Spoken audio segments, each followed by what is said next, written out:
Hello everyone, welcome back to the channel. आप लोगों का स्वागत है और ये हमारी आखिरी क्लास है। आखिरी टॉपिक हम देख रहे हैं कैपिटल एडजस्टमेंट का। देखो डिफरेंस ध्यान रखना, पहला जो था उसमें क्या था, कैपिटल ऑफ फर्म दिया हुआ था। दूसरे में लिखा था कि जो रिमेनिंग पार्टनर बच गए वो अपने कैपिटल को अपने रेशियो में एडजस्ट करेंगे। सेकंड टाइप था। देखो इसमें अगर देखो थर्ड टाइप अगर देखो लिखा है y is to be paid in full broad by X and Z. अगर देखो ये यहाँ तक की लाइन अगर मैं हटा दूं तो उसके आगे देखो क्या लिखा है, पार्टनर्स का जो कैपिटल उनके रेशियो में एडजस्ट करना है। अगर Y's to paid in full का अगर मैं लाइन हटा दूं तो देखो सेकंड टाइप वाली लैंग्वेज है पूरी, उसके आगे की एक्स एंड वाई के कैपिटल को उनके रेशियो में एडजस्ट करो। ये तो करता था पिछले में, लेकिन यहाँ पे एक एक्स्ट्रा वर्ड और लिखा है कि जो बंदा रिटायर हो गया उसको आपकी पूरी पेमेंट करनी है, और उसकी पेमेंट करने के लिए पैसा कौन लेके आ रहा है, एक्स एंड वाई, पुराने पार्ट, मतलब जो बच गए वो ला रहे हैं। मतलब ये एक्स्ट्रा लाइन है। तो देखो यार को पहला कैपिटल ऑफ फर्म गिवन, दूसरा जहाँ पे सिर्फ ये था कि वो अपने कैपिटल को अपने रेशियो में एडजस्ट करेंगे, जो हमने लास्ट क्लास में देखा था। वो भी इस क्वेश्चन के अंदर वो भी पॉइंट आएगा, भी वो भी हम डिस्कशन कर लेंगे दोबारा से। और यहाँ पे एक्स्ट्रा ये है कि जो बंदा रिटायर हो रहा है उसकी पेमेंट आपको और करनी है, जिसकी पेमेंट के लिए पैसा ला रहे हैं बाकी पार्टी। तो इससे थोड़ा सा चेंज आएगा कैपिटल एडजस्टमेंट में, बस और ज़्यादा कुछ भी नहीं है, पूरा क्वेश्चन वैसे ही बनेगा। तो स्टार्ट करते हैं।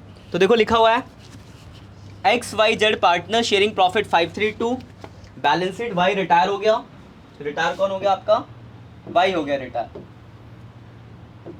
पहला पॉइंट लिखा हुआ है गुडविल, तो वर्किंग नोट बना ले इसके लिए। गुडविल के लिए वर्किंग नोट फर्स्ट, आपको गुडविल ऑफ फर्म दिया हुआ है। गुडविल ऑफ फर्म कितना गिवन है आपको, 1,12,500। और आपको नया रेशियो भी दिया हुआ है एक्स और जेड का, जो कि न्यू रेशियो क्या है आपका 3:2 है। और ओल्ड रेशियो क्या था आपका, तो आपको याद है हम इसमें सबसे पहला काम क्या करते हैं, गेनिंग रेशियो निकालते हैं, फिर एंट्री पास करो, वही पुराना। तो पहले हम गेनिंग रेशियो निकालेंगे जिसका फॉर्मूला होता है new ratio minus old ratio, x का और जेड का। न्यू है 3/5, 2/5 और ओल्ड है आपका 5/10 और 2/10। 10 हो गया एलसीएम, 6 - 5 1/10। इसमें हो गया 10 एलसीएम, 4 - 2 2/10। तो दोनों गेन कर रहे हैं। एंट्री आपने पढ़ी है गेनिंग टू सैक्रिफाइसिंग, यानी X capital account debit, Z capital account debit to Y capital. कोई दिक्कत? अमाउंट लिखना भी मैंने आपको सिखा रखा है। अमाउंट जो हम यहाँ पे लिखते हैं, पहले वाई का शेयर 1,12,500 में वाई का शेयर होगा 3/10। वाई के पीएसआर से मल्टीप्लाई करते हैं, इनका इनके गेनिंग से मल्टीप्लाई किया जाता है, तो इसका हो जाएगा 1,12,500 में 1/10 और दूसरे वाले का कितना हो जाएगा 2/10। कोई दिक्कत?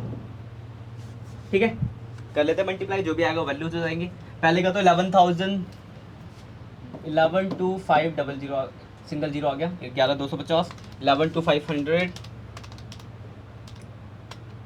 Divide by 10 into 2, 22,500 divide by 2 into 3, इसका आ गया 33,750। ये आपकी गुडविल की एंट्री होगी, कुछ भी नया नहीं है इसके अंदर, पुराना ही है ना। इस एंट्री को भेज दे अब। तो यहाँ देखो एक्स और जेड आपका डेबिट है, तो एक्स जेड के डेबिट में आ जाएगा। टू वाई कैपिटल, एक्स में आ गया था 11,250 और जेड में कितना था 22,500। और वाई के क्रेडिट में आ जाएगा by x and Z capital 33,750। ये आपका पहला पॉइंट हो गया गुडविल की एडजस्टमेंट। कोई दिक्कत? ठीक है। अगला पॉइंट अगर हम देखें तो लिखा हुआ है fix assets be appreciated by 20%। जो आपका फिक्स एसेट्स है वो 20% अप्रिशिएट यानी बढ़ गया। फिक्स एसेट देखो है कितने का, 1,87,500 का। बढ़ा देते हैं 1,87,500 का 20%, 37,500 बढ़ गया तो इधर आएगा बाई फिक्स एसेट्स। नई वैल्यू बैलेंस शीट में लिख देंगे फिक्स एसेट्स की। ज़्यादा बड़ा क्वेश्चन नहीं है, छोटा सा ही है, 2,25,000। कोई दिक्कत?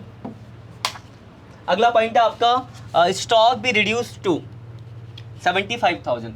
स्टॉक जो है रिड्यूस टू का मतलब होता तक, स्टॉक घट के 75,000 का हो गया। स्टॉक देखो है कितने का, देखो बताओ 82,500 से 75,000 हो गया, यानी 7,500 कम हो गया।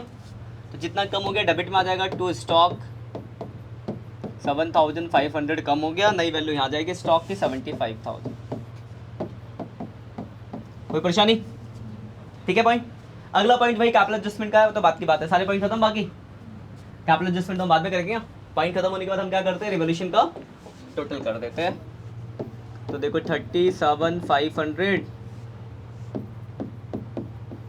माइनस कर देंगे तो 30,000 आ जाएगा।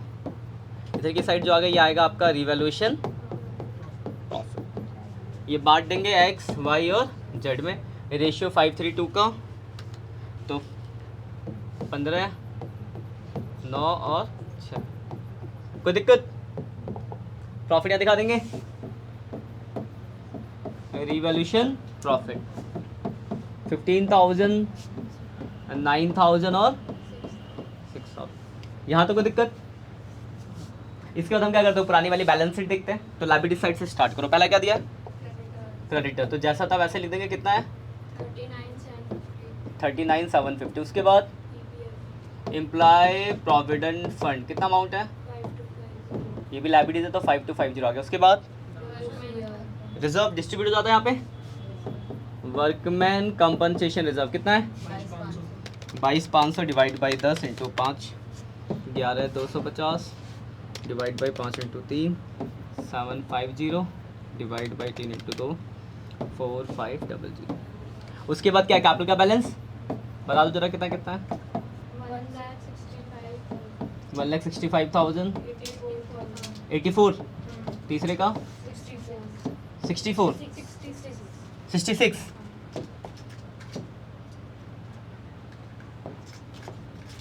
66,000। यहाँ तक कोई परेशानी? ठीक है यहाँ तक। अब एसेट्स में आ जाओ। एसेट्स में क्या दिया पहला, बैंक, कितना बैंक, 15,000। हाँ वो देखना, अभी बैंक का बैलेंस है ना, इसमें 15 का 15 ही बचेगा, अभी प्लस माइनस करेंगे ना उतना ही आएगा, देखेंगे। देखो अगला पॉइंट क्या है, डेटर। फिर मिनिमम का मतलब कि बैंक का बैलेंस जितना है उतना ही रहना चाहिए, कुछ भी चेंज नहीं होना चाहिए। अब देखो बिल्कुल चेंज नहीं होगा, 97,500। उसके बाद स्टॉक हो गया, फिर हो गया बाकी सब। अब जो ध्यान से बंदा नया चीज़ इसके बाद आएगी। क्वेश्चन में लिखा था कि जो बंदा रिटायर हुआ, रिटायर कौन हुआ, वाई। तो क्वेश्चन में लिखा कि वाई की क्या कर दो, पेमेंट कर दो, लिखा था ना। तो यहाँ से वाई की क्या कर दोगे आप। इस वाले टाइप में हमेशा पेमेंट ही होता है, इसमें कुछ भी ऐसा लोन वाला सीन ही नहीं है।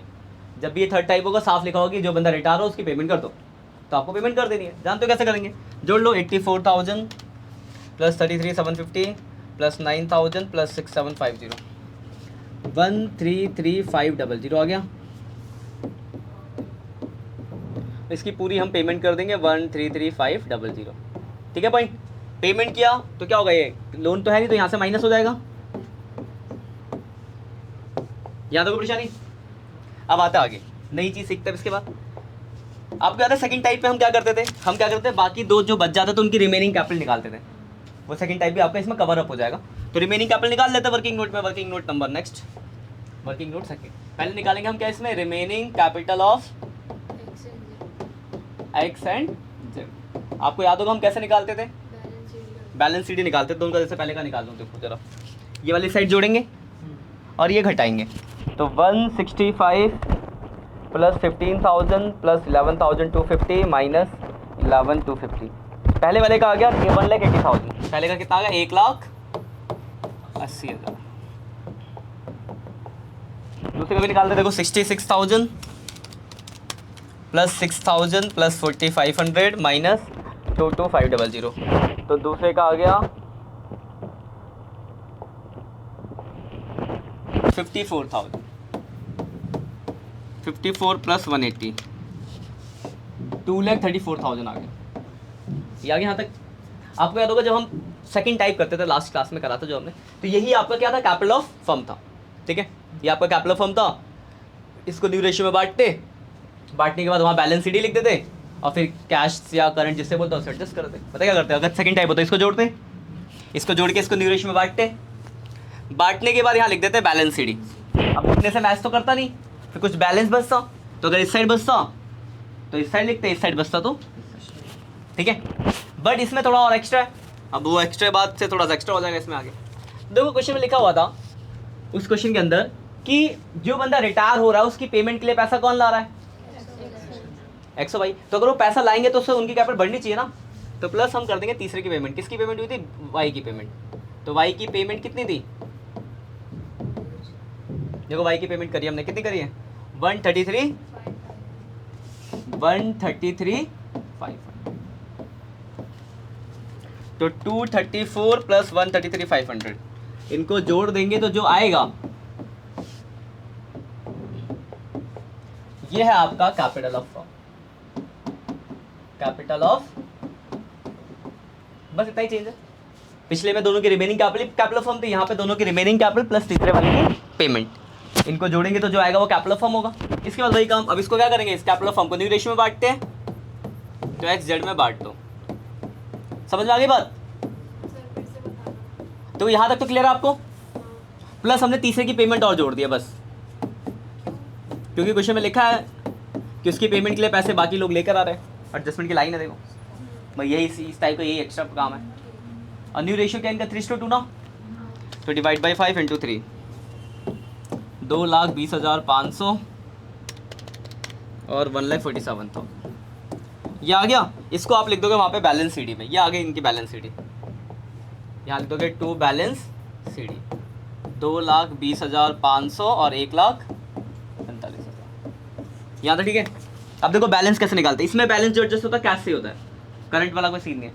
देखो बैलेंस निकालने का बहुत सिंपल तरीका, देखो इस जैसे एक्स का कौन सी साइड ज़्यादा देख रहा है आपको, ये है ये वाली साइड ज़्यादा है, तो ज़्यादा वाली साइड को जोड़ते हैं। 2,20,500 प्लस 11,250, 2,31,750 हो गया। तो इसमें से माइनस कर देंगे 165, 15,000 और 11,250। इस तरह बच गया बैलेंस 40,500। तो जो बचा है ये लिखेंगे बाई बैंक, ये निकला आपका बैलेंसिंग फिगर। करंट होता पिछले वालों में तो करंट से लिखते थे, इसमें देखो इसमें भी ये वाली साइड ज़्यादा, 147 प्लस 22,500, 169,500।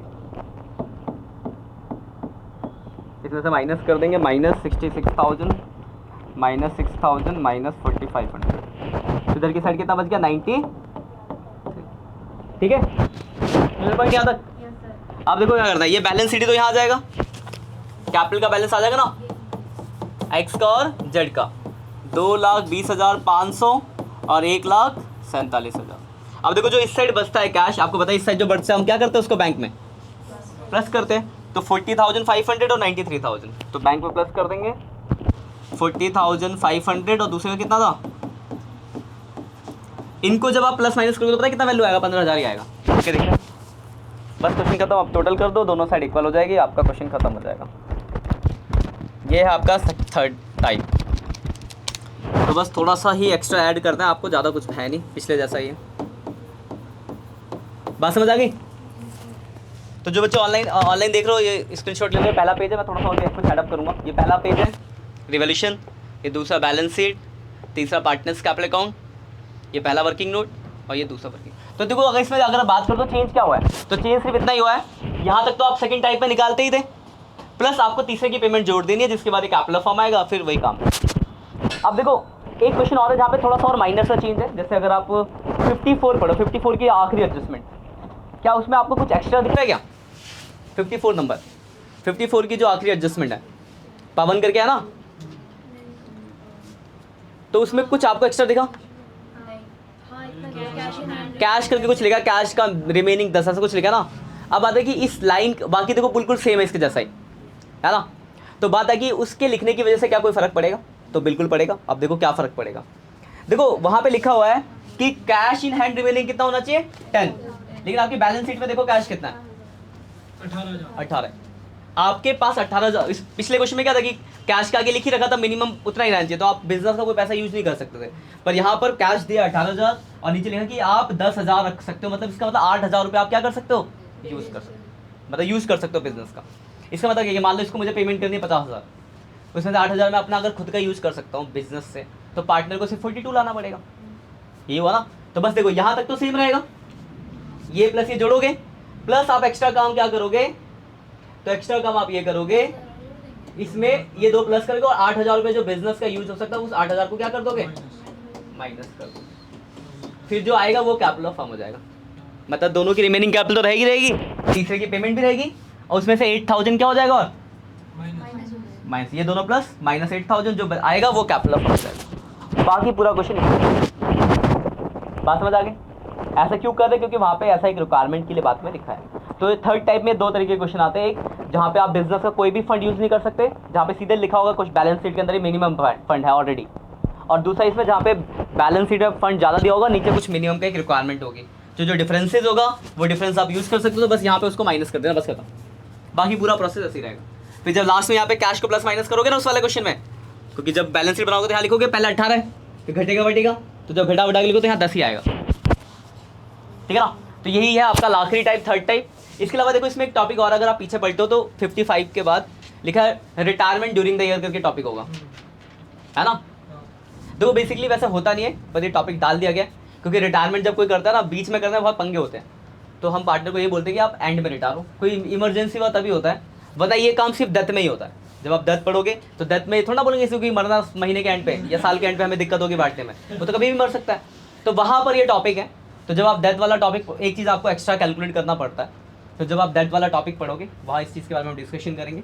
फिर ये जो आखिरी के 2-3 क्वेश्चन बचे ना, तब आप इसको कर लो, ठीक है। बाकी ये चैप्टर मेरी तरफ से क्या होता है खत्म, आपको बस जो रह गए वो करने हैं, ठीक है बच्चों। अगर वीडियो अच्छी लगी है तो वीडियो को लाइक करें, दोस्तों के साथ शेयर करें, कमेंट करें। मिलते हैं नेक्स्ट लेक्चर में, तब तक के लिए बाय बाय।